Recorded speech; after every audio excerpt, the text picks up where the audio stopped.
अस्सलाम वालेकुम। तो आप सब कैसे हैं? अल्हम्दुलिल्लाह आप सब ठीक होंगे। आज हम एक पॉडकास्ट पर रिएक्शन देने वाले हैं। जो यज़दान शेख जो रिवर्टेड मुस्लिम हैं, जो पहले इस्लाम कबूल कर चुके हैं, उनके बारे में उन्होंने इस्लाम किस वजह से किया, क्यों किया, वो टर्निंग पॉइंट क्या था। आज हम उनकी ज़ुबान से उनकी ही स्टोरी सुनेंगे वीडियो के थ्रू। तो चलिए बिना वक्त ज़ाया किए वीडियो को स्टार्ट करते हैं। अस्सलाम वालेकुम वरहमतुल्लाहि वबरकातुहू। एक चेंज या किसी चीज़ को एक्सेप्ट करने से पहले एक स्टेज आती है जिसको कहते हैं कि रियलाइजेशन ऑफ की स्टेज, या वी कैन से कि स्टेज ऑफ रियलाइजेशन। यानी हर कोई चीज़ आप चेंज कर रहे हो या किसी चीज़ को एक्सेप्ट कर रहे हो, उससे पहले एक चेंज आती है, दैट इज़ रियलाइजेशन। इसी चीज़ पे आज डिस्कस करेंगे इंशाल्लाह। Today we have someone special, Yazdan भाई। अस्सलाम वालेकुम वरहमतुल्लाहि वबरकातुहू जी। वालेकुम अस्सलाम वरहमतुल्लाहि वबरकातुहू। कैसे भाईजान कैसे हैं आप? अल्हम्दुलिल्लाह, अल्लाह का शुक्र। कैसा लगा कश्मीर आके? बेहतरीन, बहुत ज़बरदस्त। सबसे पहले शुक्रिया अदा करता हूँ दिल से दिल के अंदर से, जज़ाकल्लाह। अपनी तरफ से और पूरी टीम की तरफ से। आपने कबूल किया, वक्त दिया। बड़ा जो है ना, वक्त देना किसी को नहीं, ऐसी कोई बात नहीं है। आपका काम इतना बेहतरीन है कि मैं आपको ना बोल ही नहीं सकता था। इंशाल्लाह। और हमें यहाँ पे आना भी था पहलगाम में जी। तो ऐसे कैसे हो सकता है कि आपके कैसा लगा हमारा पहलगाम? बेहतरीन, बहुत ज़्यादा। आप बिना घूमे बेहतरीन। हाँ नहीं, अभी आप घूमे? अभी हम पहले मैं घूमे हूँ ना, एक बार मैं घूम के आया हूँ जी। 2023 में मैंने घूमा है पहलगाम। लेकिन अभी जैसे ही हम पहलगाम पहुंचे तो बर्फबारी स्टार्ट हो गई थी। आप मुझे पूछ रहे थे फोन पे, भाई बर्फ हुई। मैं कहता नहीं भाई, अभी नहीं हुई 4-5 बार पूछा मैंने आपसे। जी। तो और बाकी सब कैसा चल रहा है? लाइफ कैसी चल रही है? अल्हम्दुलिल्लाह, अल्लाह का शुक्र। मतलब आपने इस्लाम की तरफ आप आए, कोई और रिलीजन था पहले? मेजॉरिटी ऑफ टाइम्स अगर आप मतलब सीरियस डिस्कशन देखें या आप कहीं भी जाओ, लोग आपसे यही पूछेंगे कि भाई आपने इस्लाम कैसे कबूल किया। बट मेरा समथिंग डिफरेंट है जी। मैं आपसे पूछूंगा कि जब आपने इस्लाम कबूल किया, उससे पहले जो आपकी लाइफ थी या जिस बिलीफ सिस्टम को आप प्रैक्टिस कर रहे थे। मेजॉरिटी ऑफ टाइम जब कोई बंदा रिलीजन प्रैक्टिस करता है तो वो क्वेश्चन नहीं करता अपने रिलीजन को। सोसाइटल प्रेशर होता है या बाकी चीज़ें होती है तो क्वेश्चन नहीं कर पाता। मतलब वो कौन सी वेव आई जिसने आपको ट्रिगर किया क्वेश्चन करने के लिए, और आपने अपना रिलीजन छोड़ा क्यों? मतलब बिलीफ सिस्टम आपने क्यों छोड़ा अपना? बहुत अच्छा क्वेश्चन पूछा आपने, माशाल्लाह। सबसे पहली बात तो ये कि जब हम पैदा होते हैं तो पैदा होने के बाद हम वही चीज़ें फॉलो करते हैं जो हमारे पेरेंट्स हमें बताते हैं। इवन जो मुस्लिम्स हैं और कोई भी रिलीजन का बंदा लगा लो, वो वही चीज़ फॉलो कर रहा है जो उसके पेरेंट्स ने उसे बताया। अब अगर हम आपकी बात करें तो आपको भी कुछ एज तक इस्लाम के बारे में या मुस्लिम्स के बारे में अच्छे से सारी चीज़ें नहीं पता होंगी जब तक आपने उस चीज़ को रिसर्च नहीं किया था। बिल्कुल राइट। फिर आपने रिसर्च किया, फिर रिसर्च करने के बाद आपको काफ़ी चीज़ों की नॉलेज मिली और उसके बाद आप अपने दीन में एकदम पक्के हो गए। बिल्कुल सेम वही चीज़ मैं आपको बोलना चाहता हूँ कि मैं जिस बिलीफ सिस्टम में था, ठीक है, मैं वो चीज़ को ईमानदारी से उसको भी निभाता था। मतलब मैं रिलीजियस था, ऐसा नहीं है कि मैं रिलीजियस नहीं था, लेकिन मेरे दिमाग में हमेशा एक क्वेश्चन रहता था। अब वो क्वेश्चन ये था कि हम हिंदुस्तान में रहते हैं, ठीक है, हम जिस खुदा की इबादत करते हैं वो खुदा आउट ऑफ इंडिया में क्यों नहीं है? राइट। समझ रहे हो आप? मैं ये बचपन की बात बोल रहा हूँ और ये सच बात। कब की बात है ये? मैं मेरे बचपन से जो मेरे दिमाग में जो चीज़ें चलती थी मैं उसकी बात कर रहा हूँ। ये इस्लाम तो मेरा तो कोई मुसलमान दोस्त भी नहीं था, वो तो अलग बात है। लेकिन मैं आपको बात ये कर रहा हूँ कि मुझे ये दिमाग में आता था कि जिस खुदा को, जिस भगवान को, जिस रब को हम पूछ रहे हैं, जिससे हम मांग रहे हैं, तो वो जो भगवान है वो बाहर के लोगों का क्यों नहीं है?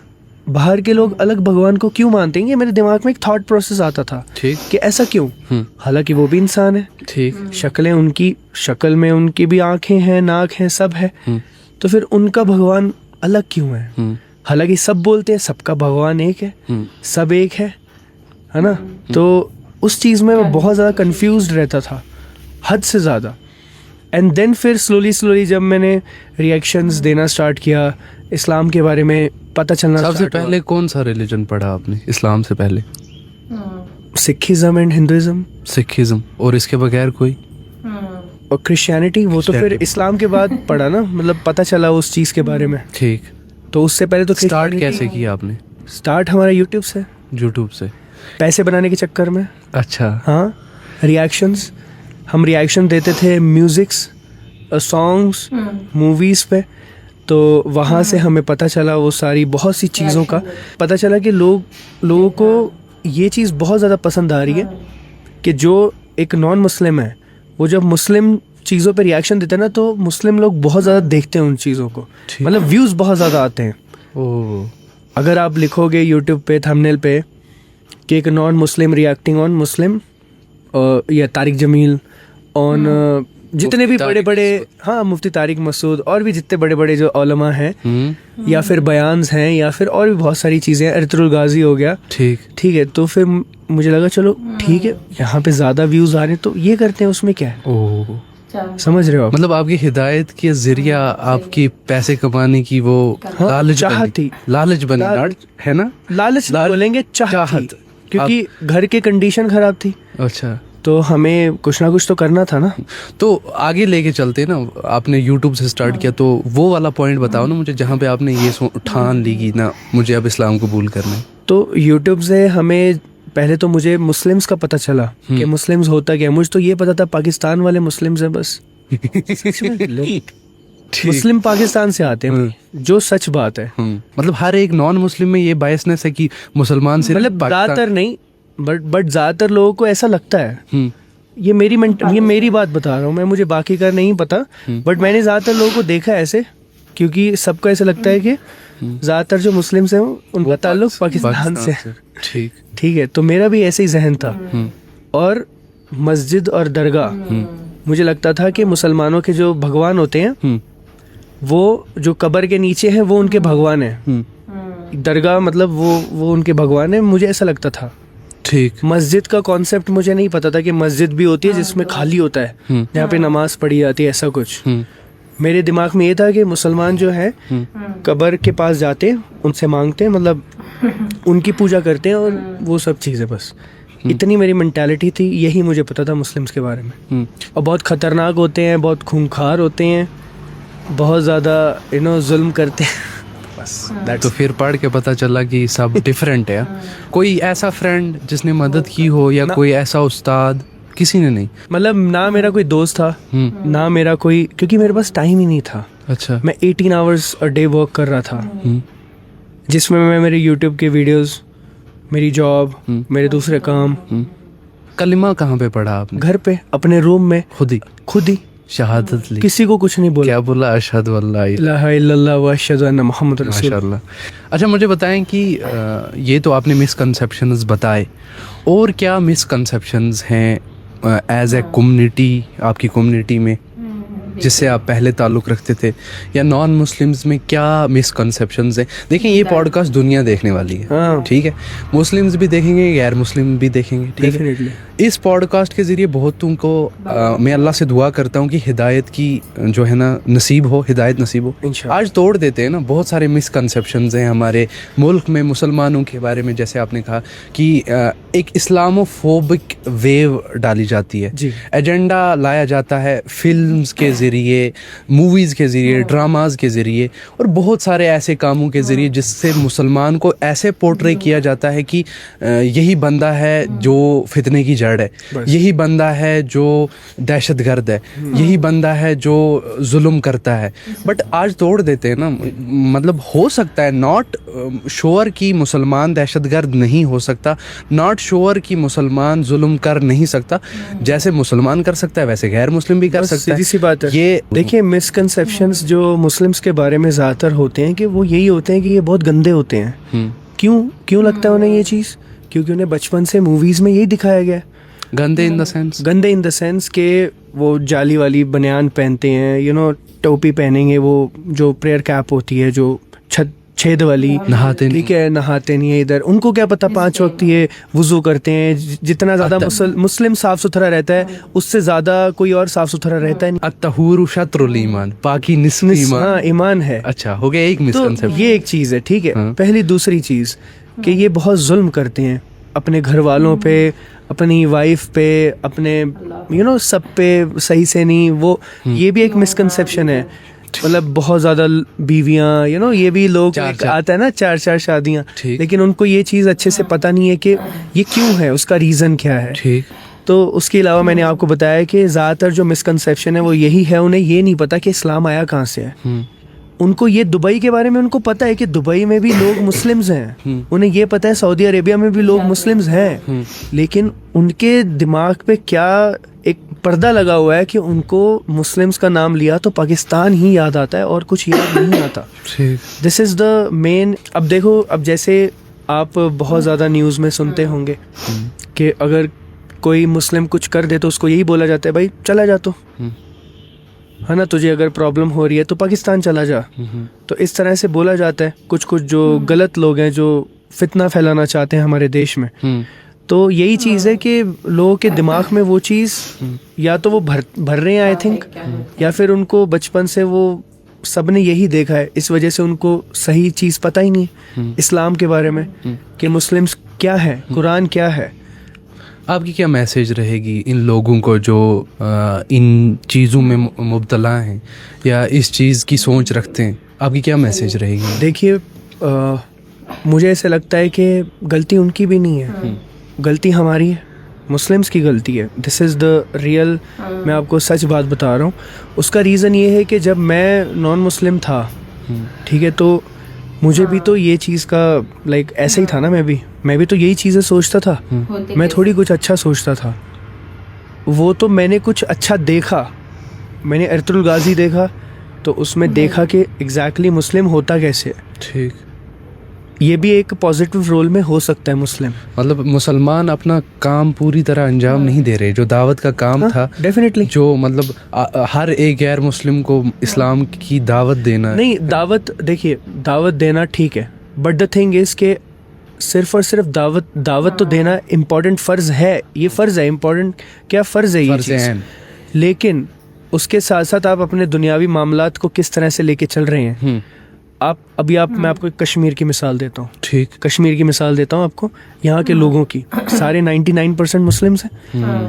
अब यहाँ पे जब टूरिस्ट आता है तो कश्मीर के लोग उसको नाराज़ नहीं करते हैं, 90% नाराज़ नहीं करते हैं, ठीक है, वो उनका एक नेचर है और उनका एक लाइक इस तरह से वो ट्रीट करते हैं लोगों को, जिसकी वजह से जो गैर मुस्लिम यहाँ पे आता है उसका जो परसेप्शन होता है मुस्लिम्स के बारे में भी और नॉन मुस्लिम मतलब मुस्लिम्स के बारे में भी और कश्मीर के बारे में भी, वो पूरी तरह से चेंज हो जाता है जो फर्स्ट टाइम आता है। ये चीज़ आप कभी भी आप नोटिस करना। मतलब आप इखलाक की बात कर रहे हो। इखलाक जो सबसे मेन चीज़ है। बिल्कुल, इंसान इखलाक से ही मुतासिर होता है।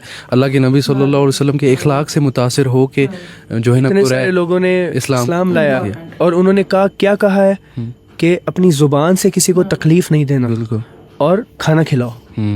ये दो चीज़ें सबसे ज़्यादा इम्पोर्टेंट चीज़ें हैं। तो जब आपने इस्लाम कबूल किया, यानी आपने कलमा खुद ही पढ़ा, तो दीन के बारे में जाना कैसे? फिर आपने इस्लाम है क्या, आपने नमाज कैसे सीखी, नमाज सीखी आपने? बहुत बड़ा एक इंटरेस्टिंग सवाल आपने पूछा है ये चीज़, और बहुत से लोग मुझसे ये पूछते हैं और बहुत से लोग एतराज़ात भी करते हैं इस चीज़ के बारे में। बट सच बताता हूँ, मैंने सब कुछ ऑनलाइन सीखा है, लेकिन जो नमाज है वो हमारे एक भाई हैं, वो कुवैत में रहते हैं, ठीक है, तो उन्होंने व्हाट्सएप पे मैसेज करके मुझे सिखाई पूरी नमाज का पूरा, जो पहले सना क्या होता है, फिर उसके बाद फातिहा, फिर उसके बाद कोई और सूरा पढ़ना है, वो सारी चीज़ें जो हैं उन्होंने मैसेज पे सिखाई। तो इनिशियल स्ट्रगल्स क्या थे आपके दीन में आने से पहले जो, या दीन में आने के बाद इनिशियल स्ट्रगल्स क्या रहे? देखिए, इनिशियल स्ट्रगल्स यही होता है कि लोग कैसे फेस करेंगे। समझ रहे हो आप? पेरेंट्स, लोग, आजू बाजू के पड़ोसी। उस टाइम पे मैं जॉब करता था, एक तो मैं यूट्यूबर भी था, उस टाइम पे मेरे 3-4 लाख फॉलोअर्स थे, ठीक है, और मेरे इंस्टाग्राम पे भी काफ़ी अच्छे फॉलोअर्स थे और ऑलरेडी बहुत से लोग जानते थे। और उस टाइम पे मैं ये वाली चीज़ में आया हूँ, हालांकि मैंने उस टाइम पे ऐलान नहीं किया था, ऐलान मैंने 1 साल बाद किया। लेकिन अब जैसे मैं किसी के साथ जाता था, क्योंकि मैंने ये चीज़ सीखी है कि मैं इस्लाम में आया हूँ तो मुझे डेली नमाज़ पढ़ना है 5 टाइम्स, और अगर मैं बाहर जा रहा हूँ कहीं भी, मुझे नमाज़ तो पढ़ना ही है, मैं छोड़ नहीं सकता हूँ।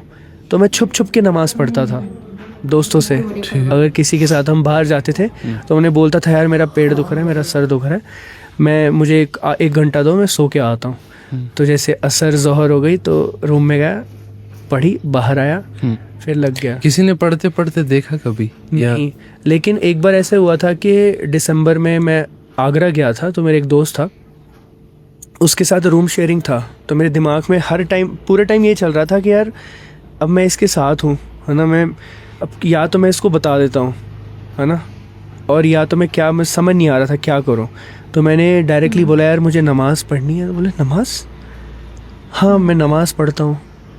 तो लकीली उसने मुझसे ज़्यादा क्वेश्चंस नहीं किए, उसने बस ये बोला ठीक है पढ़ ले, कोई प्रॉब्लम नहीं है।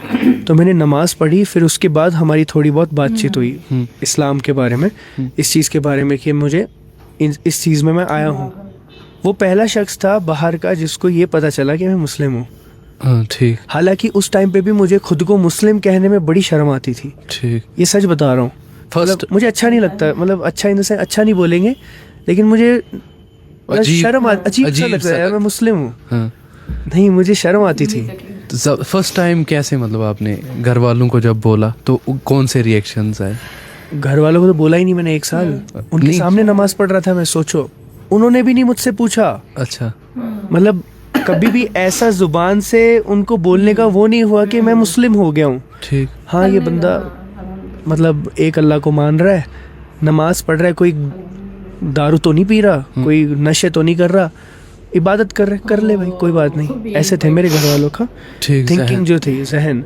लेकिन तकरार तब होती थी जब कोई शिर्क वाला मामला घर में होता था। मतलब अगर कोई शिर्क वाला कुछ है ना, पूजा पाठ या फिर और कोई चीज़ें, तो उस टाइम पे फिर जब मैं बात करता था तो फिर वहाँ पे प्रॉब्लम्स क्रिएट होती थी। क्या लगता है आपको अल्लाह ताला ने आपकी कितनी मदद की इस भाई? इतनी, मतलब मैं कोई पर्सनल एक्सपीरियंस शेयर करो जिससे पता चले कि अल्लाह ताला ने कितनी हेल्प किया। आप मेरे डैडी को देखेंगे, आप ये देख के बोल ही नहीं सकते कि वो किस तरह से मुझे सपोर्ट करेंगे और एक्सेप्ट करेंगे। ये चीज़ में पॉसिबल ही नहीं है कोई भी। मतलब मैं इतना ज़्यादा लकी हूँ कि मेरे वालिदैन की वजह से, माँ बाप की वजह से मैं आज यहाँ पे बैठा हूँ, और उन्होंने सपोर्ट किया इस वजह से। द रीज़न बिकॉज अगर वो मेरा सपोर्ट नहीं करते, लेकिन उनका सपोर्ट हासिल करने के लिए भी जो अल्लाह ने मेरी मदद की है वो काबिल तारीफ़ है भाई। मतलब वो इस तरह से है कि आप देखें कि इतनी ज़्यादा तकरार घर में, मतलब अलग लेवल, क्योंकि जब भी शिर्क और वो अब कैसे बताऊँ आपको, मैं ज़्यादा चीज़ें मैं आपको बताना नहीं चाहता हूँ क्योंकि बहुत से लोग भी देख रहे हैं ये चीज़ और मुझे वो चीज़ अच्छा भी नहीं लगेगा। तो बस आप ऐसे समझ लीजिए कि मेरे साथ एक मौजज़ा हुआ है जिसमें मेरे पेरेंट्स ने मुझे एक्सेप्ट कर लिया इस चीज़ पे और मेरे लिए सबसे लड़े। मतलब अल्लाह ताला ने आपके वालिदैन का दिल नरम कर लिया। हाँ, बहुत ज़्यादा, बहुत ज़्यादा। आज उन्हें रसूल अल्लाह सल्लल्लाहु अलैहि वसल्लम के बारे में, इस्लाम के बारे में इतना पता है जितना एक आम मुस्लिम को नहीं पता होगा। ये मैं आपको लिख के दे सकता हूँ। दावत देते हो अपने पेरेंट्स को इस्लाम की? जी, मेरे घर में शिरक नहीं हो रहा है माशाअल्लाह। आप इससे बस समझ लीजिए अभी। ठीक, समझ रहे हैं आप? अल्लाह ताला उनको हिदायत दे जल्द से जल्द। आपके भाई ने भी इस्लाम कबूल किया? जी। कितना टाइम हो गया?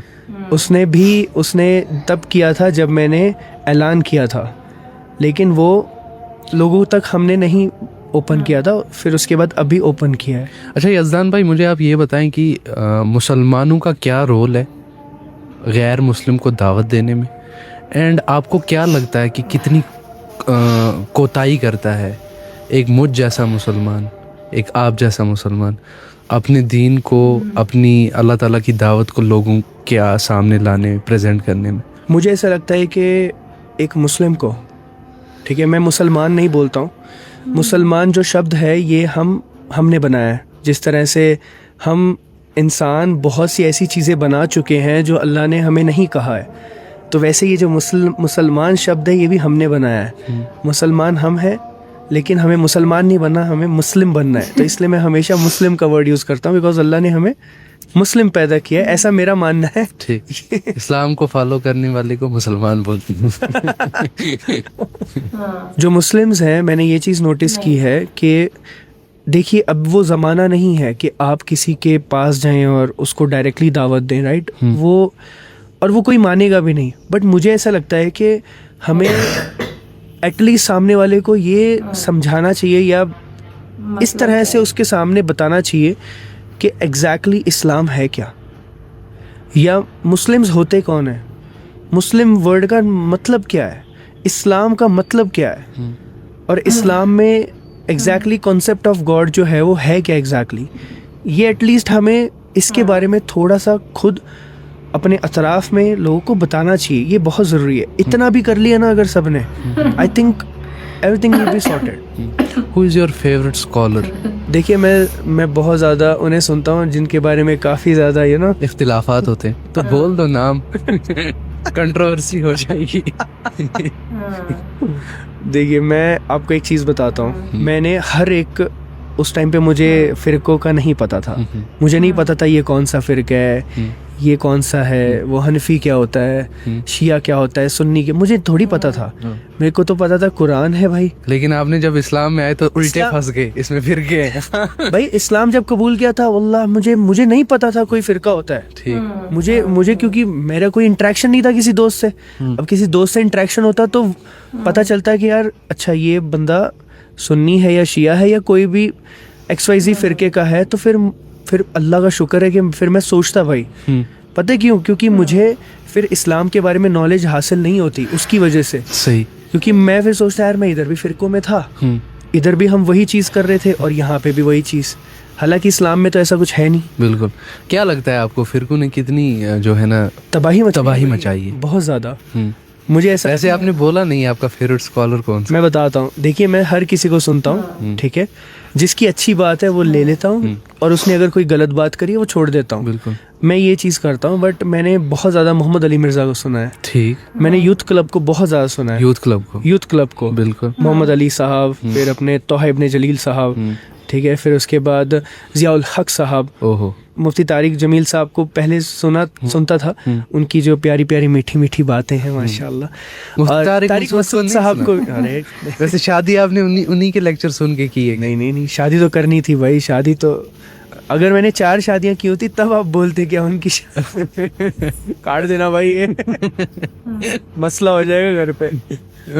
देखिए मैं जब न्यू था ना, तो उस टाइम पे मैंने एक चीज़ नोटिस कर ली थी कि कोई भी जो उलमा हैं, जो मुफ्ती हैं, जो जितने भी जो हैं, उन सबको तब सुनना है अगर वो किसी चीज़ का हवाला दे रहे हैं। ठीक। सपोज वो कोई बात कर रहे हैं, अगर वो कोई चीज़ का उसका हवाला दे के बात कर रहे हैं कि ये जो मैं बात कह रहा हूँ या तो ये कुरान में लिखी हुई है या तो वो किसी हदीस में लिखी हुई है, ठीक, तो फिर हम उन्हें सुने और उनकी बात पे एतमाद करके उस चीज़ को माने और उसको वेरीफाई भी करें। ठीक, ऐसा मेरा मानना है। मुझे बताएं कि सबसे पहले जब इस्लाम कबूल किया ना, आपको फजर मुश्किल लगती थी या फजर को प्रोनाउंस करना मुश्किल लगता था?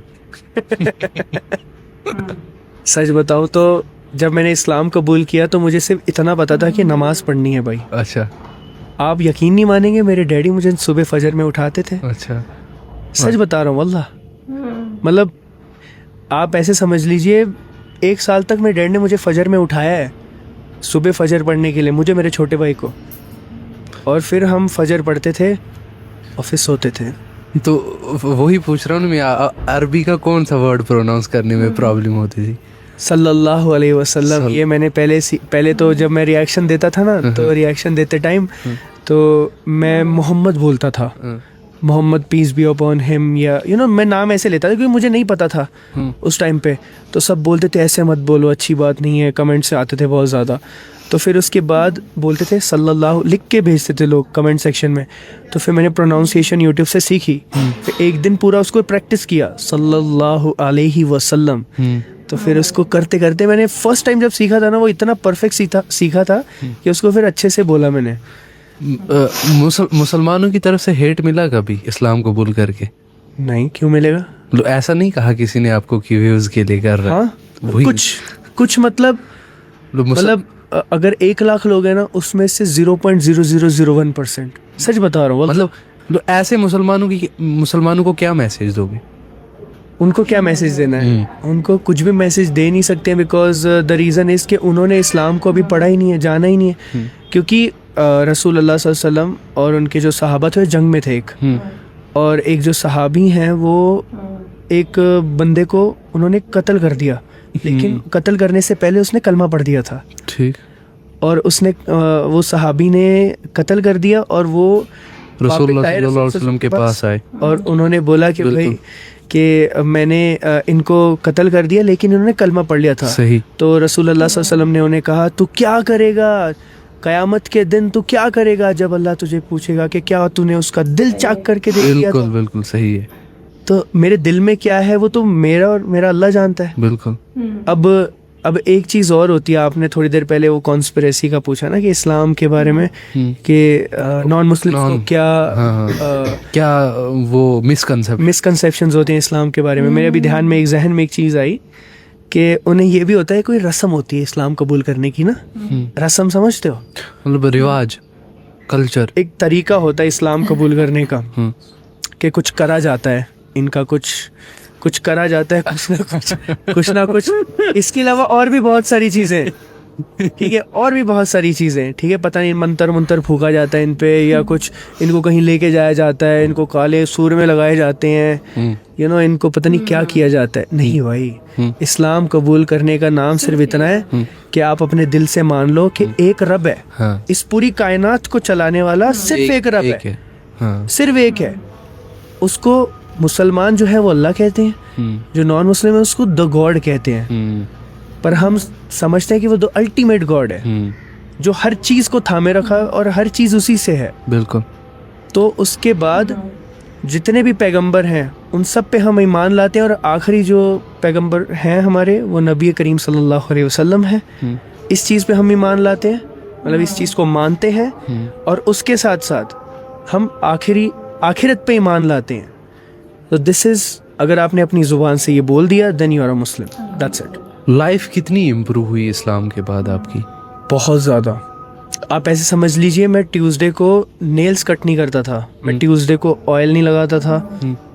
पता नहीं डेज़ के हिसाब से मैं बहुत सारी चीज़ें जो हैं हम लाइफ में नहीं करते थे, बहुत सारी चीज़ें छूट जाती थी। और एक आपने बोला ना अभी थोड़ी देर पहले कि पाकी इंसान के लिए मतलब सिर्फ ईमान है। हाँ, ईमान है, वो पाकी ईमान है। बिल्कुल। 5 वक्त हम वुज़ू करते हैं, और अगर वुज़ू नहीं भी कर रहे हैं तो पाक तो रहते हैं। बिल्कुल, है ना। और अगर हमारा वुज़ू बचा हुआ है, और उसके साथ साथ जो हम एवरीडे जो ये सब चीज़ों को मेंटेन करके अपने दिन को पूरा डिवाइड करते हैं और सही चीज़ों की तरफ चलते हैं, क्योंकि Islam is not just a religion. Religion वो होता है जो इंसानों ने बनाया होता है। बिल्कुल। रिलीजन तो करोड़ों हैं इस दुनिया में। मैं रिलीजन इस्लाम को नहीं मानता हूँ, मेरे लिए Islam is the way of life. Right. मतलब ये मैं मानता हूँ कि क्योंकि अब जब हम कुरान पढ़ते हैं, कुरान एक ऐसी चीज़ है मेरे हिसाब से, अगर आप एक ये फ़ोन लेते हो या फिर आप कोई भी इलेक्ट्रॉनिक्स चीज़ लेते हो, उसके साथ एक मैनुअल आता है, उसमें लिखा होता है कि इस चीज़ को किस तरह से चलाना है। राइट। उसमें नक्शा भी बना होता है बहुत सारी चीज़ों का, जब हम इलेक्ट्रॉनिक्स चीज़ लेते हैं कि भाई ये इस तरह से होगा, इस तरह से करना है उसको। तो इस्लाम में हर एक वो चीज़ है जो इंसान के लिए ज़रूरी है इस दुनिया में जीने के लिए। आपको एक पॉलिटिशियन बनना है, आप कुरान पढ़ के पॉलिटिशियन बन सकते हो। आपको एक अच्छा इंसान बनना है, आप कुरान पढ़ के एक अच्छा इंसान बन सकते हो। अगर आपको एक अच्छा हस्बैंड बनना है, अच्छा बेटा बनना है, अच्छा बाप बनना है, आपको जो बनना है आप कुरान पढ़ के बन सकते हो। ठीक। तो this is like what I think about Islam and Quran. Yazdan भाई, आपने अभी कुछ टाइम पहले एक बात कही थी कि मैं जैसे फैमिली जो प्रैक्टिस कर रही होती है, बंदा वही प्रैक्टिस करता है। मेजॉरिटी ऑफ टाइम्स आपने बहुत सारे मुसलमानों के साथ बातचीत की होगी, बहुत सारे मुसलमान इस वजह से मुसलमान हैं क्योंकि उनकी फैमिली मुस्लिम है। जी जी। तो उनको दीन के बारे में उतनी नॉलेज भी नहीं होती, ना वो रसूलुल्लाह सल्लल्लाहु अलैहि वसल्लम की सीरत पढ़ते हैं। और ऐसे मुसलमानों को आप किस नज़रिए से देखते हो और आप क्या कहना चाहते हो ऐसे मुसलमानों को जो सिर्फ इस वजह से मुसलमान हैं क्योंकि वो मुसलमान घराने में पैदा हुए हैं? देखिए, आजकल के जो मुस्लिम्स हैं, सबसे पहली चीज़ तो उन्हें ये एक बड़ी लाइक उन्हें क्या कहेंगे इसको, इस चीज़ का एक गलत फहमी है कि वो बड़े खुश नसीब हैं और जन्नत के हकदार हो चुके हैं। ऐसा कुछ नहीं है। ये मतलब ये सच बात नहीं है। मुस्लिम्स के ऊपर बहुत ज़्यादा बर्डन है, बहुत ज़्यादा, मतलब बहुत ज़्यादा उन पे एक जिम्मेदारी है, बहुत ज़्यादा जिम्मेदारी है। क्योंकि पहली बात तो ये कि जब एक नदी होती है, वो नदी के किनारे जब एक बंदा जो है वो वहाँ पे आके दम तोड़ दे, उस पे सब्र नहीं आता इंसान को। जो दूर है वो बंदा दम तोड़ दे तो उस पे सब्र आ जाता है, जो दूर है उस नदी के। बिल्कुल। क्योंकि वो जो पास वाला है वो मुसलमान है, क्योंकि वो एकदम पास में है नदी के। और ये जो है ये तो छोड़ दो, चलो ये तो बहुत दूर है। लेकिन हम जो है वो नदी के किनारे बैठे हुए हैं, लेकिन हम वो पानी पीने से पहले ही दम तोड़ देते हैं। ठीक। अब ये वाली जो चीज़ है, बहुत सारे जो यंगस्टर्स आप देखोगे, तो पहली बात तो ये कि हमारे लिए जो नमाज है वो एक बड़ा नॉर्मल सी चीज़ हो चुकी है। अगर नहीं पढ़ा तो कोई प्रॉब्लम नहीं है, इट्स ओके, नो इश्यूज।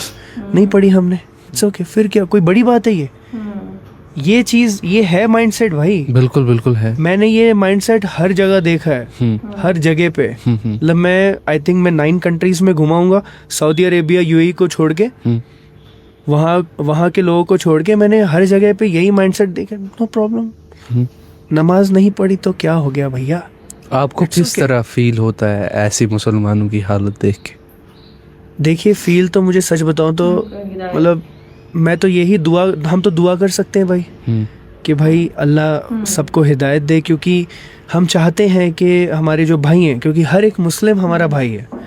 क्योंकि मैं ये नहीं समझता हूँ, मैं फ़िरका वारियत में पहली बात तो बिलीव नहीं रखता हूँ कि ये कोई अलग फ़िरके का है, ये कोई अलग फ़िरके का है तो मैं इससे कुछ दुश्मनी रखूँ या इसके बारे में गलत सोचूं। मेरे लिए हर जो एक मुस्लिम है, जो अल्लाह पे यकीन रखता है, जो रसूल पाक सल्लल्लाहु अलैहि वसल्लम को आखिरी नबी मानता है, आखिरत पे यकीन रखता है, वो मेरे लिए मुस्लिम है। और मैं उसके लिए दुआ करता हूँ और मैं समझाने की कोशिश करता हूँ। हाँ, ये बात है, समझाने की कोशिश। मैं तो भाई, मेरा ये मानना है, मैं जब भी मेरा कोई, चाहे मेरा कोई नॉन मुस्लिम दोस्त भी होना, मैं उससे भी बात करता हूँ। ठीक है, मेरा काम है, मैं उसको दावत, वो अलग बात है, लेकिन मैं उसको एटलीस्ट ये बताता हूँ कि मुस्लिम्स होते क्या हैं। बिल्कुल, वो मिसकंसेप्शंस दूर बस करना ये जरूरी है। ये हर एक मुस्लिम के लिए अभी फर्ज है कि मिसकंसेप्शंस तो दूर करे, अपने तौर पे करे। अगर कुछ नहीं कर सकता, अपने दीन को फॉलो करे, और अपने दीन के लिए एटलीस्ट इतना करे कि दीन की दावत तो नहीं दे सकता ना, बट दीन की जो मिसकंसेप्शंस बाकी के जहनों में हैं, बाकी के माइंड्स में, उन्हीं मिसकंसेप्शंस को दूर करे तो कितनी बड़ी बात हो गई, कितनी बड़ी बात है। और आप यकीन नहीं मानेंगे, बहुत से लोगों को इस चीज़ से बहुत फ़र्क पड़ेगा, बहुत ज़्यादा। ये बहुत ज़रूरी है। बिल्कुल। अच्छा भाई, बहुत सारे ऐसे इवेंट्स हुए कश्मीर में जिसकी वजह से पहले तो मुसलमानों को टारगेट किया गया, फिर सेकेंडली कश्मीर को भी टारगेट किया। मतलब आप जब यहाँ आए, आपके दिल में क्या खौफ था कश्मीर का? बिल्कुल नहीं। क्यों? आप मुसलमान हो इसलिए? नहीं, ऐसी बात नहीं है। मैं कहते हैं ना कि मुसलमानों को नहीं मारते। नहीं, अस्तगफिरुल्लाह, ऐसी कोई बात नहीं है। मैंने, अब जैसे मैं गुलमर्ग गया था, मैं सोनमर्ग गया था अभी, और मैं बहुत सी जगहों पे गया हूँ। मतलब सारे जितने भी यहाँ पे काम करने वाले हैं, जितने भी यहाँ पे जो लोग हैं, वो तो सब मुस्लिम्स हैं ना, जो टूरिस्ट को अटेंड करते हैं। अब चाहे वो श्रीनगर में अभी मैं था, तो वहाँ पे भी सारे मुस्लिम्स ही हैं। जो शॉप्स हैं सब किसकी हैं? मुसलमान। ज़्यादातर तो मुस्लिम्स की है ना। जो चीज़ें जो भी हो रहा है, लेकिन जो टूरिस्ट आ रहा है ज़्यादातर, जो हमारे हिंदुस्तान से, पूरे हिंदुस्तान से आता है, इवन फॉरेनर्स आते हैं, वो सब नॉन मुस्लिम्स होते हैं ज़्यादातर। और वो जो आते हैं उनको कितनी बेहतरीन तरीके से ट्रीट किया जाता है, मैंने अपनी आंखों से देखा है। आप चाहे जहाँ मर्जी चले जाएं, तो सबको इतने प्यार मोहब्बत से ट्रीट करते हैं। उनको मतलब गुस्सा होके जाने नहीं देते। मतलब कम पैसे ले लेंगे लेकिन गुस्सा होके जाने नहीं देंगे। ये मैंने अपनी आंखों से ये चीज़ देखी है। इस्लाम जब फॉलो किया ना, या इस्लाम जब एक्सेप्ट किया, सबसे मुश्किल चीज़ क्या लगी? प्रैक्टिस करना या फॉलो करना? यार ये तो बड़ी मुश्किल है, ये वाली। बहुत आसान लगा मुझे, सच बता रहा हूँ वल्लाह, बहुत ज़्यादा आसान। मुझे मुश्किल पता क्या लगा? मैं जब छुप के था तो मेरे पेरेंट्स को मनाना, मेरे पेरेंट्स के साथ इस चीज़ में एडजस्ट करना, बाहर के लोगों के साथ एडजस्ट करना, दैट्स ऑल। मुझे और किसी चीज़ में बिल्कुल भी डिफ़िकल्टी नहीं लगी इस्लाम में। And this is my choice, right? एक इंसान की अपनी चॉइस है कि वो जो प्रैक्टिस करना चाहता है वो करे। अच्छा, जो यूथ है ना, गैर मुस्लिम या मुसलमान, रिफ्लेक्ट क्यों नहीं कर पाते अपने रिलीजन पे, रिसर्च करना और देखना, अल्लाह ताला की खोज करना? क्योंकि अल्लाह ताला भी कुरान में फरमाते हैं कि आप तदब्बुर करो, तफक्कुर करो, हमने आपके अंदर निशानियाँ रखी हुई हैं, आपके बाहर निशानियाँ रखी हुई हैं, तो आप सोचो। आप सोचते क्यों नहीं हो? तो आपको क्या लगता है कौन सी ऐसी चीज़ है जो नौजवानों को या किसी भी इंसान को रोकती है सोचने से? बहुत बड़ी शय है भाई वो चीज़, बहुत बड़ी शय है वो। शय है इबलीस, शैतान। क्योंकि वो शैतान ऐसे पीछे लगा हुआ है। और इंसानों की नज़र में आप देखें कि जो वेस्टर्न कल्चर है, वेस्टर्न जो पब्लिक है, वो तो ऑलमोस्ट ख़त्म हो ही चुकी है। मतलब वो रिलीजियस चीज़ों से निकल चुकी है। इवन जो क्रिश्चियंस हैं, दे आर नॉट क्रिश्चियंस। आप यूरोप में जाएंगे, आप कौन फॉलो कर रहा है? कोई फॉलो नहीं कर रहा है। तो यही एक बड़ी बात है जो शैतान सबको लाइक उन सब चीज़ों से बहुत दूर कर दिया है। और वो अपने ऐसे ऐसे जंजालों में डाल दिया है। अब जैसे आप देख लिया आपके दुनियावी कारोबार में, कि आपका दुनिया का जो काम चल रहा है, जो आप जॉब कर रहे हो, आपको डेली काम करना है, आपको ज़्यादा पैसा कमाना है, आपको फैमिली को देना है, आपको और चीज़ें करनी है। अब इंसान पूरा दिन मेहनत करते रहता है, सारी चीज़ें करता है, बस इस चीज़ को छोड़ के। लेकिन यज़दान भाई, इंसान की फितरत है ना, इंसान अपनी फितरत पे होता है। फितरत जैसे अभी आपने कहा ना कि आपका दिल फतवा देता है, वैसे इंसान की फितरत है, वो फितरत की तरफ जाता है। शैतान तो इंसान को भटकाता है। शैतान तो सिर्फ दावत देता है। शैतान तो इंसान को भटकाता है, उसका काम है भटकाना, वो भटकाएगा। लेकिन इंसान की लाइफ में कभी कभी ऐसी सिचुएशंस आती हैं, ऐसी अल्लाह ताला के साइंस आते हैं जहाँ पे उससे रिफ्लेक्ट करना चाहिए, लेकिन वो नहीं कर पाता। उसका रीज़न क्या है? उसका रीज़न यही है कि इंसान की खुद की जो पर्सनल जो उसकी चाहत होती है, जो उस चीज़ पे वो काबू नहीं कर पाता। और वो क्योंकि उसके सामने आता है। आपको नहीं लगता कि बायसनेस होती है कि दादे परदादे का दीन है, कैसा गलत हो सकता है? होता है भाई, नहीं होता? पुराने ज़माने में नहीं होता था? जब रसूल अल्लाह सल्लल्लाहु अलैहि वसल्लम के टाइम पे मुशरिकीन मक्का थे, तो वो भी तो यही कहते थे कि हम अपने दादा परदादा का दीन क्यों छोड़े। हम वही मैं कह रहा हूँ कि आप ये कितना % डोमिनेंट है एक रिलीजन में, एक सोसाइटी में? देखिए, आपको पता है कि ज़्यादातर लोग जो हैं वो यही चीज़ की वजह से, क्योंकि उनके जो पेरेंट्स हैं और उनके जो दादा हैं और जो उनकी जो फैमिली का जो कल्चर चलते आ रहा है और उनका जो रिलीजन चलते आ रहा है, तो वो उसी चीज़ को, उसी पे रहते हैं, उसी चीज़ पे रहते हैं और उस चीज़ को आंख बंद करके फॉलो करते हैं। अब कोई अगर इस चीज़ को बैठ के सोचे कि मैं एग्जैक्टली कर क्या रहा हूँ, और उस पे सोच के विचार करे और रिसर्च करे, तो उसको एक दिन के अंदर पता चल जाए कि मैं क्या कर रहा हूँ। मैं यहाँ पे ऑडियंस से कहना चाहूँगा, मुस्लिम्स हों या गैर मुस्लिम, अल्लाह ताला कुरान में फरमाते हैं कि आप तदब्बुर करो, आप तफक्कुर करो, आप निशानियाँ देखो, साइंस देखो, आपके अंदर आसमानों में साइंस देखो। उसका रीज़न यही है कि आप जानो ये जो शय बनाई किसने, उसका अल्लाह ताला भी फोकस करे। देखो, दीन वही है ना जो आपको क्वेश्चन करने दे, रिलीजन वही है ना जो आपको क्वेश्चन करने दे। जो रिलीजन आपको क्वेश्चन नहीं करने देता तो 2 नंबरी है ना। सही है ना, डेफिनेटली। इस पे क्या कहोगे आप? सही बात है, आपने सही कहा कि क्वेश्चन करना इज़ वेरी इंपॉर्टेंट हर एक इंसान को। अभी बहुत से ऐसे मुस्लिम्स हैं जिनके दिल में ये चीज़ आती है कि क्या मैं सही दीन को फॉलो कर रहा हूँ, सही इस्लाम को फॉलो कर रहा हूँ। अब मेरा एक स्टूडेंट है, ठीक है, उसने मुझे एक बार पूछा कि भाई मैं आपसे एक बात करना चाहता हूँ, मुझे लाइक बहुत ज़्यादा टेंशन हो रही है। मैं बोला बोल भाई क्या हुआ? तो ही सेड कि भाई मुझे ना इस्लाम को लेके वसवसे आते हैं। मैं बोला क्यों? बोले बस मैं देखता हूँ बहुत सारी चीज़ें, है ना, वो उस चीज़ की वजह से मुझे वसवसे आते हैं। ठीक है, ओके। मैंने उसको एक सवाल पूछा, मैंने पूछा कि आपने कभी ज़िंदगी में कुरान को पढ़ा है? तो ही सेड के हाँ पढ़ा है। मैंने बोला अरबी में पढ़ा है या अपनी मातृभाषा में, मतलब अपनी ज़ुबान में पढ़ा है, समझा उसको? तो ही सेड नहीं भाई, मैंने आज तक नहीं पढ़ा, समझा नहीं, और मैंने कुरान को बस अरबिक में पढ़ा है। मैं बोला यही तो तुम्हारी प्रॉब्लम है। तुम जब इस्लाम को और कुरान को अपनी लैंग्वेज में समझ के नहीं पढ़ोगे तो तुम्हें कैसे समझ आएगी?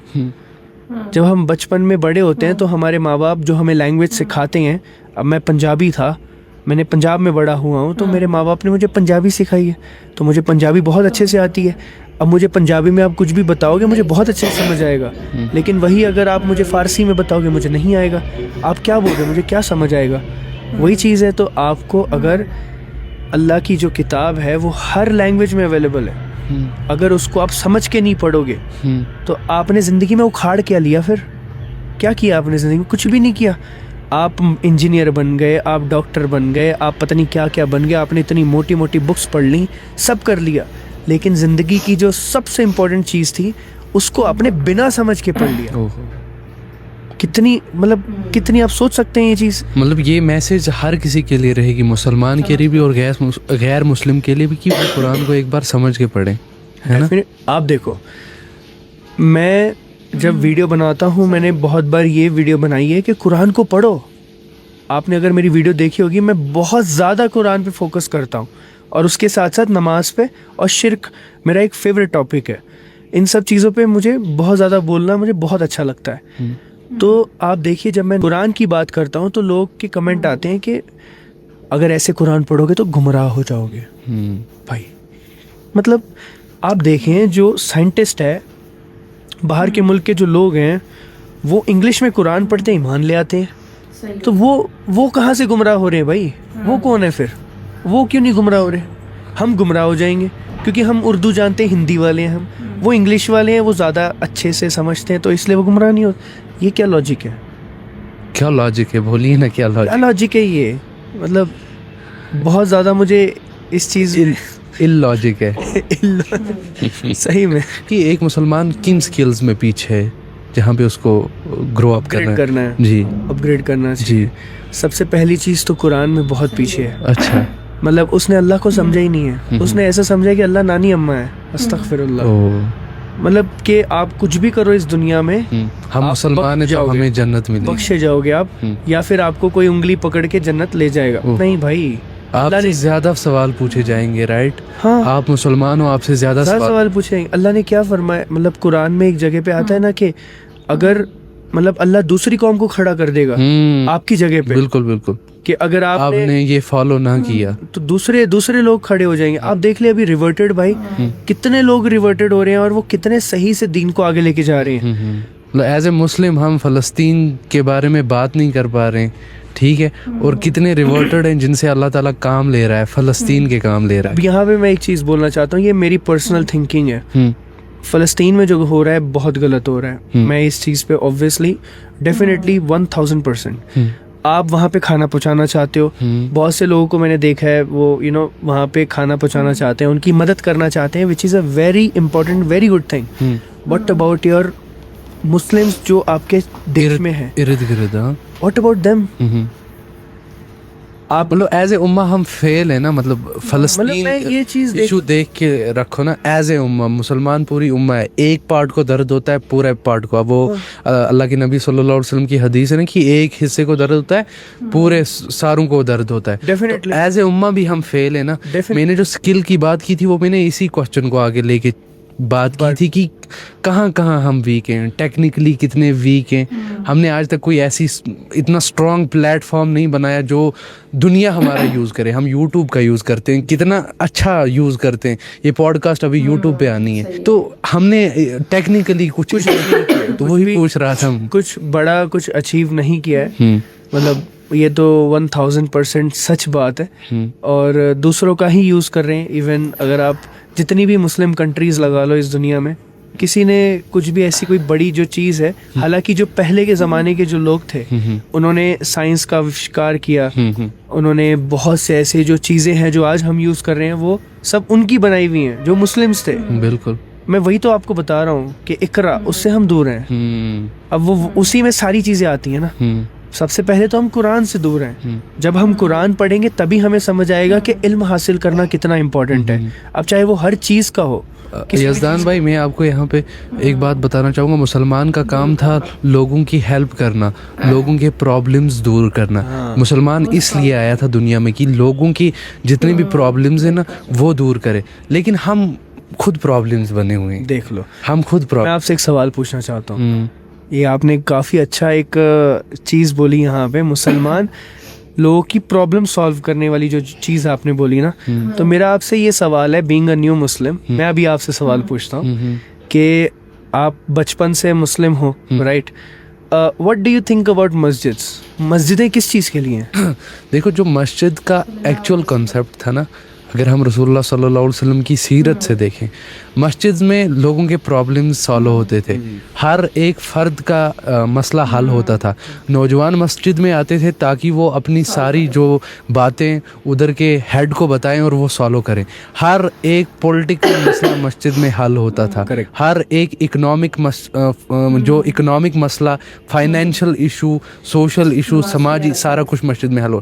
बट हमने आज मस्जिद को 5 वक्त की नमाज के लिए रखा है और 5 वक्त की नमाज के बाद वो मस्जिद लॉक होती है। मैं आपको रीसेंट वाक़या बताता हूँ। हम सोनमर्ग में थे। सोनमर्ग की बहुत बड़ी जामिया मस्जिद है। हम रात के 11 बजे मस्जिद में गए और मस्जिद बंद थी। अल्लाहु अकबर। मस्जिद बंद थी। और फिर आपको मैं हैरानगी से बताता हूँ कि हमने बर्फ़ पे नमाज पढ़ी। हमने बाहर बर्फ़ पे नमाज़ पढ़ी। रीज़न क्योंकि न्यू ईयर था और म्यूज़िक बड़ा ज़ोर से चल रहा था। साइड में जो होटल थी ना, तो शोर की वजह से हम मस्जिद में गए थे और मस्जिद बंद थी। यानी हमने मस्जिद को सिर्फ 5 नमाज़ों तक रखा है और उसमें नहीं। आपको पता है रसूलुल्लाह सल्लल्लाहु अलैहि वसल्लम के दौर में गैर मुस्लिम की मीटिंग भी मस्जिद में होती थी। डेफिनेटली वो उधर आते थे। बच्चों की कुश्तियाँ भी मस्जिद में होती थी। तो ये बहुत सारी चीज़ें। अब यहाँ पे मैं और चीज़ एक्सटेंड करना चाहता हूँ, लोगों की इल्म में इजाफा करना चाहता हूँ कि मस्जिद का एक्चुअल कॉन्सेप्ट जो था, जो आपने बोला वही था, बस उसको मैं थोड़ा सा एलैबोरेट कर रहा हूँ। जी जी। अब जैसे हम इस इलाके में रहते हैं, इसका इलाके का नाम क्या है? सीर हमदान, अनंतनाग, राइट। उसमें एक ये इलाका है। इस इलाके में एक मस्जिद है। उस मस्जिद में ये सारे जो जितने भी लोग हैं सीरत नाम के, ये सारे लोग वहाँ पे एवरी सिंगल डे जाते थे उस वक्त। बिल्कुल उस वक्त रसूलुल्लाह सल्लल्लाहु अलैहि वसल्लम के बाद, और उसके बाद भी जब तक लोग उस चीज़ को फॉलो कर रहे थे, तो वो सारे लोग वहाँ पे जाते थे। वो क्यों जाते थे? और वो वहाँ पे जाके सिर्फ नमाज पढ़ने नहीं जाते थे। और वहाँ पे नमाज पढ़ने के बाद अगर बाई चांस सपोज मैं आज वहाँ पे नमाज पढ़ने नहीं गया, तो लोग पूछते थे और घर पे आते थे कि भाई ये बंदे को क्या हुआ, कहाँ गया, इस प्रॉब्लम तो नहीं है इसको कुछ, ये बीमार तो नहीं है। और दूसरी चीज़, नमाज के बाद वहाँ पे बैठक होती थी, सबकी प्रॉब्लम्स को सुना जाता था। वहाँ पे जो इमाम होता था, वहाँ का पॉलिटिशियन होता था। जो इमाम होता है, हमारा जो इमाम है, वो सिर्फ और सिर्फ नमाज पढ़ाने के लिए। कहते हैं ना, मस्जिद तो बना ली शब्बर के लिए, ईमान की हरारत वालों ने। तो मस्जिद हमने जो है ना एक छोटी करके पेश की है। 5 नमाजें पढ़नी है, ये हमने मस्जिद का कंसेप्ट रखा हुआ है। और कहाँ फिल हो रहा है जो अल्लाह के नबी। फिर बात वहीं पे आती है ना कि अल्लाह के नबी सल्लल्लाहु अलैहि वसल्लम की सीरत ही नहीं पढ़ी, कुरान ही नहीं पढ़ा कि मस्जिद का मकसद क्या था। आज हर घर के इर्द गिर्द में मस्जिद है। हनफी की मस्जिद, बरेलवी की मस्जिद, देवबंदी की मस्जिद, देवबंदी वाला देवबंदी में जाएगा, बरेलवी वाला बरेलवी में जाएगा, अहले हदीस वाला अहले हदीस में जाएगा, और हनफी वाला हनफी में जाएगा। हनफी वाला अहले हदीस में नहीं जा सकता और अहले हदीस वाला बरेलवी में नहीं जा सकता। देखो, तो यही चीज़ है। तो यहाँ पे जब हम बट चुके हैं और वो निज़ाम तो वो तो बहुत दूर जा चुका है। बिल्कुल। इसमें गलती हमारी भी है ना। बिल्कुल। हमारी भी नहीं, हमारी ही है। हाँ। हमारी ही है। बिल्कुल। इवन जिस तरह से डिस्ट्रिक्ट का हल होता है जुम्मा के दिन, वैसे ही जब ईद होती है तो उस टाइम पे पूरे इलाके का। अच्छा, मुझे बताएं क्या शिकायतें हैं? मतलब जैसे आपने अभी मुझे क्वेश्चन डाला एज ए न्यू मुस्लिम, आप मुझे बताएं मुसलमानों से क्या शिकायत है आपको? शिकायत ऑब्वियसली मुस्लिम से ही होंगी, क्योंकि अल्लाह से तो अल्हम्दुलिल्लाह अल्लाह से बहुत शिकायत होनी है। हम तो मतलब एज ए न्यू मुस्लिम बता रहा हूँ कि मुझे कोई मतलब मैं बहुत खुश हूँ, क्योंकि अब कैसा है कि न्यू मुस्लिम से शिकायत ये है कि आप इतना आपने हल्के में ले रखा है। अल्लाह को इतना हल्के में क्यों? अल्लाह को हल्के में, नमाज को हल्के में, और फिर उसके बाद आप इतने जज्बाती हो जाते हो। अब देखो, मैंने इतने सारे मुस्लिम्स को देखा है कि रसूलुल्लाह सल्लल्लाहु अलैहि वसल्लम, उनके बारे में बात करेंगे, उनका नाम लेके जज्बाती भी हो जाएंगे, लेकिन उनके जैसा बन नहीं सकते। क्यों? What is the reason? आप उनके जैसे बनो भी तो। आप बहुत ज़्यादा जज्बाती हो रहे हैं, लेकिन आप उनके जैसा बन क्यों नहीं रहे हो? रसूल अल्लाह सल्लल्लाहु अलैहि वसल्लम के नाम पे उन मतलब इस तरह से दिखा के कि हम उनसे बहुत ज़्यादा मोहब्बत करते हैं, और लोग डीजे बजा के नाच रहे हैं और नॉन महरम महरम साथ में सब मिक्सिंग, और लंबी कतार में ट्रक ही ट्रक भरे हुए हैं, मतलब सजे हुए हैं, और डीजे चल रहा है, अब उसमें चलो नात चल रही है या फिर जो भी, क्या ये सही है? उधर मगरिब की नमाज हो रही है, मगरिब की अजान हो रही है मस्जिद में, और इधर आप मस्त एकदम लंबी कतार में डीजे चल रहा है एकदम। और मैंने एक वीडियो देखी थी, जुम्मे का दिन था, जुम्मे के दिन डीजे चल रहा है, सब चल रहा है, और इधर जुम्मे के दिन मस्जिद खाली पड़ी है। वल्लाह, मतलब आप सोच सकते हो। वो कहते हैं कि हमारा दिल नमाज पढ़ता है। मतलब आपने सुना ये वर्ड? मतलब किसी से कहते हैं ना दाढ़ी रखो, दाढ़ी दिल में होनी चाहिए। आपने नहीं सुना है दिल। वैसे ही मैंने कहा कि हमारा दिल अच्छा है ना, हाँ। हम दिल कुछ- पा के जन्नत में जाएंगे। बस, हमारा दिल अच्छा है, हम किसी का बुरा नहीं चाहते हैं, हम बहुत अच्छे हैं। उनसे मैं कहता हूँ कि अगर आपका दिल पाक है, दिल साफ है, तो अल्लाह के नबी सल्लल्लाहु अलैहि वसल्लम का क्या दिल नापाक था? अस्तगफिरुल्लाह। उनका नापाक था, इसलिए वो नमाज पढ़ते थे, इसलिए उन्होंने नमाज का हुक्म दिया अल्लाह ताला ने, इसलिए उन्होंने दीन फॉलो करने का हुक्म दिया, इसलिए उन्होंने ये हुक्म दिया कि आप अपनी नज़रों की हिफाजत करो, इसलिए उन्होंने ये हुक्म दिया कि आप दीन की पूरी पैरवी करो। मैं उनसे यही कहूँगा। सही बात है। बहुत ज़्यादा तादाद में जो लोग हैं ना, वो उनकी सोच बहुत अलग हो चुकी है। लेकिन एक खुशी की बात भी है कि बहुत ज़्यादा तादाद में जो नौजवान हैं, बहुत ज़्यादा तादाद में जो लोग हैं, उनमें से आप भी एक हैं माशाल्लाह, कि जो दीन की तरफ आ रहे हैं, दीन को मतलब यंगस्टर्स के बीच में दीन को आम कर रहे हैं और लोगों को दीन की दावत दे रहे हैं, और इवन जो मुस्लिम्स हैं उनको सही रास्ते पे डाल रहे हैं। तो मैं आपको शॉर्ट आउट देना चाहता हूँ इस चीज़ में, आपको शुक्रिया अदा करना चाहता हूँ। भाईजान, ये हमारा हक है, फ़र्ज़ है। फ़र्ज़ है। सही बात। फ़र्ज़ ऐन दावत को कहा गया, और अपने हस्बे मामूल कहूँगा मैं। हस्बे मामूल। आपको उर्दू समझ आती है? हस्बे मामूल मतलब आपके ऊपर जितना आपके पास इल्म है और जितना आपके पास ज़रिया है, उतना तो आपको हक है देना, उसी को कहते हैं हस्बे मामूल। हाँ, तो माशाल्लाह बहुत ज़बरदस्त कन्वर्सेशन हुई हमारी। मैं एक और सेगमेंट की तरफ जाता हूँ, आपकी शादी की तरफ। शादी का कब प्लान किया? मतलब बिफोर इस्लाम शादी का क्या कॉन्सेप्ट था आपके दिमाग के अंदर, और जब इस्लाम एक्सेप्ट किया फिर शादी का क्या कॉन्सेप्ट बना? देखो, शादी तो मैं करना चाहता था बहुत, मतलब पहले से ही, जल्दी। I am 30 right now. ओ 38 है मेरी। ठीक। तो but लगते नहीं हो, लगता नहीं। मुझसे छोटे लग रहे हो। तो शादी मैं करना चाहता था, but the thing is problem हो रही थी। फिर इस्लाम की तरफ आ गया मैं, एंड देन इस्लाम की तरफ आया तो ऑब्वियसली मुझे फिर इस्लामिक गर्ल चाहिए, राइट? तो मैं किसी नॉन मुस्लिम से शादी तो कर ही नहीं सकता। मिली इस्लामिक गर्ल? हाँ, ऑफ कोर्स, अल्हम्दुलिल्लाह। ढूंढने से तो खुदा मिल जाता है इस्लामिक गर्ल क्या? बहुत मुश्किल से। अच्छा। बट अल्लाह ने बड़ा इम्तिहान लिया, काफ़ी मतलब जद्दोजहद, बट अल्लाह का शुक्र है कि मेरे जो जो ज़ौजा समझते हो? ज़ौजा, हाँ मैं ज़ौजा ही बोलता हूँ। हाँ। पहले भी ज़ौजा ही बोलता था। अगर आप मेरी पुरानी वीडियो देखोगे उसमें मैं वही बोलता था। ठीक। ये चीज़ आई एर्तुगरुल गाजी से। जो मेरी ज़ौजा है, उनके जो वालिदैन हैं माशाल्लाह बहुत अच्छे हैं, बहुत सपोर्टिव हैं। उन्होंने एक्सेप्ट किया, ठीक है, क्योंकि ज़्यादातर जो है। कितना टाइम हो गया शादी को? 1 साल। 1 साल, ठीक।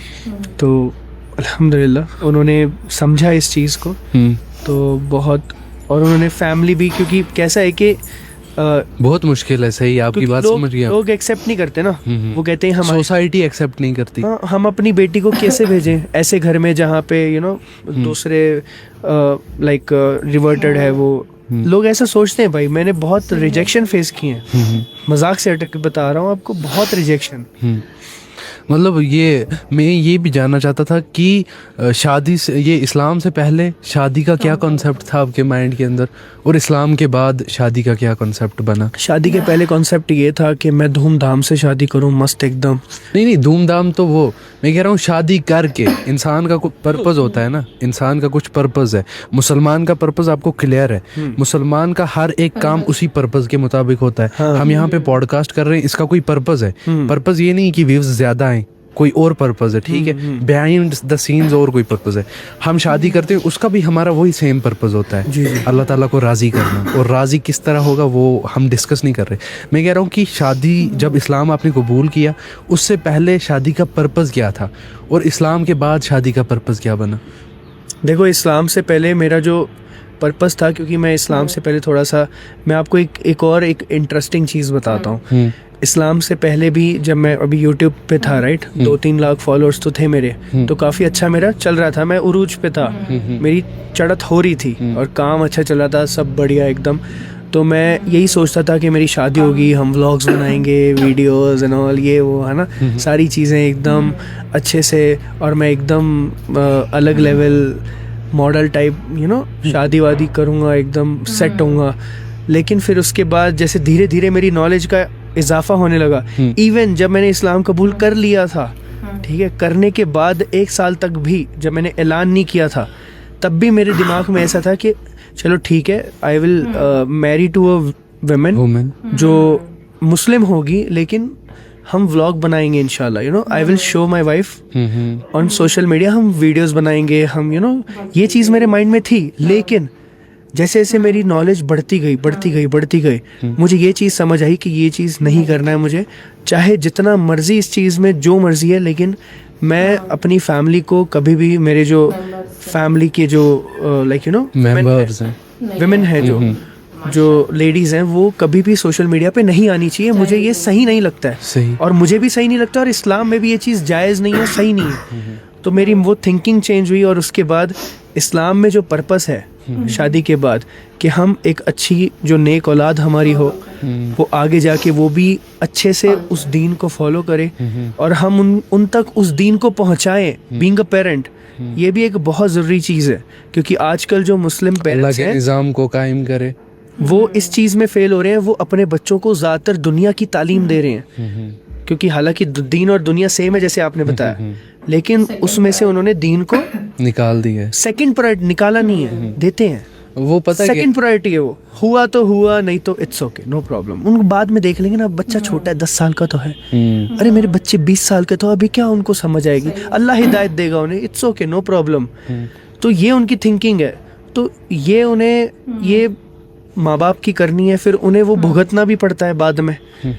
तो ये चीज़ चल रही है आजकल। सही। तो ये चीज़ मुझे, इस चीज़ को अल्लाह मुझे ताकत दे, अल्लाह से अल्लाह ताला आपको इस्तिकामत दे, ताकत दे, ताकत दे, क्योंकि हम अपनी ताकत से, अपनी कुव्वत से कुछ नहीं कर सकते, ला हौला वला कुव्वता इल्ला बिल्लाह।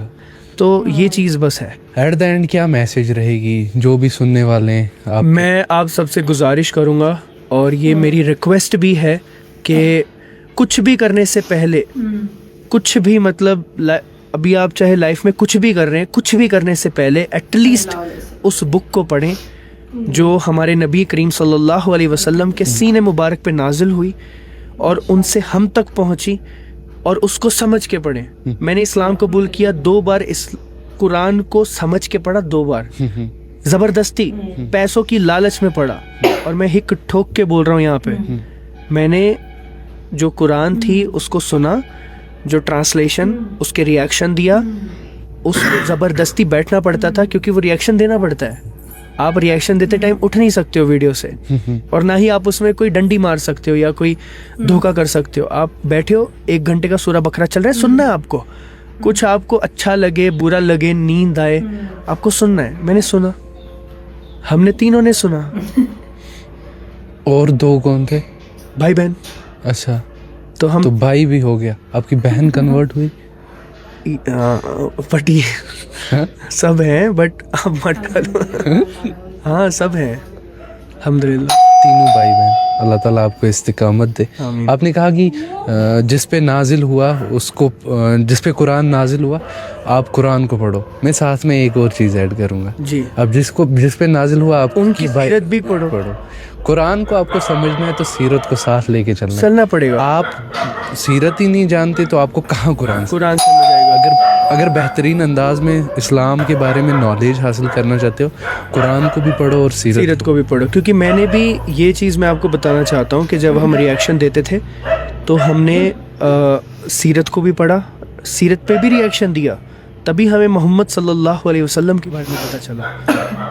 एंड फिर उसके बाद हमने कुरान को 2 बार पढ़ा ट्रांसलेशन के साथ समझ के, तब हमें अल्लाह के बारे में पता चला और बाकी सब चीज़ों के बारे में पता चला। अल्लाह ताला हर किसी को दीन इस्लाम की हिदायत दे। आमीन। हमसे अच्छा काम ले। इंस्पायरिंग कॉर्नर के बारे में कुछ कहना चाहोगे?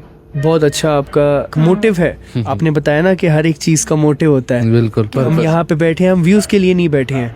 हम लोगों तक अगर एक बंदा भी हमें सुन रहा है, अगर उसकी ज़िंदगी हमारी इस पॉडकास्ट से चेंज हो जाए और यहाँ तक वो वीडियो सुन ले और इससे कुछ वो फ़ायदा हासिल कर ले, तो हमारे लिए वो बहुत बड़ी चीज़ है। वो कहते हैं ना, सोने के ऊँट से भी ज़्यादा बढ़ के हमारे लिए वो है। बिल्कुल।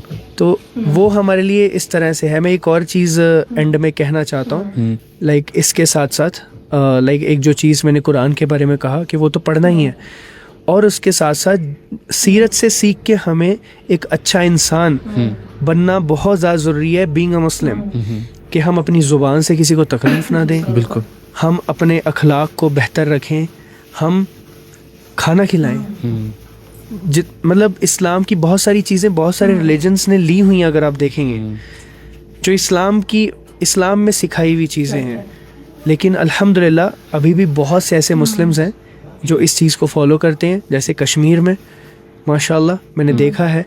तो अल्हम्दुलिल्लाह। इस पे मुझे एक हदीस याद आ रही है, जाते जाते आपको भी सुना दूं, कि अल्लाह के नबी सल्लल्लाहु अलैहि वसल्लम का इरशाद है, मफ़हूम बता रहा हूँ, कि क़यामत में साया नहीं होगा, सिर्फ अल्लाह ताला का साया होगा। और पता, दो ख़ास बंदे जिनके लिए वो साया होगा, एक वो जो अपनी ज़बान की हिफाजत करता होगा, और दूसरा वो जो अपनी शर्मगाह की हिफाजत करता। तो अल्लाह ताला हमें उनमें से बनाए, आमीन, साया दे। और जितने भी सुनने वाले हैं, अल्लाह ताला उनको भी हिदायत दे, हमें भी हिदायत दे। जज़ाकल्लाहु खैरन, बारकल्लाहु फीक। जज़ाकल्लाह भाई, बहुत शुक्रिया आपका। अल्हम्दुलिल्लाह, माशाल्लाह वीडियो बहुत ही अच्छी थी, मुझे तो बहुत पसंद आई। किस तरह उन्होंने इस्लाम कबूल किया, किस तरह उन्होंने स्ट्रगल किया, और उनके माँ बाप कितने सपोर्टिव थे। अल्हम्दुलिल्लाह हम अल्लाह से दुआ करेंगे कि अल्लाह उनके रास्ते आसान करे और हमारे रास्ते भी आसान करे। हमें दीन, इस्लाम और अल्लाह के बारे में सही तरीके से इल्म हासिल करके आगे बढ़ने की तौफीक अता फरमाए। तब तक के लिए लाइक, शेयर, कमेंट करना मत भूलिए। जो नहीं है वो सब्सक्राइब कर लीजिए। अस्सलाम वालेकुम।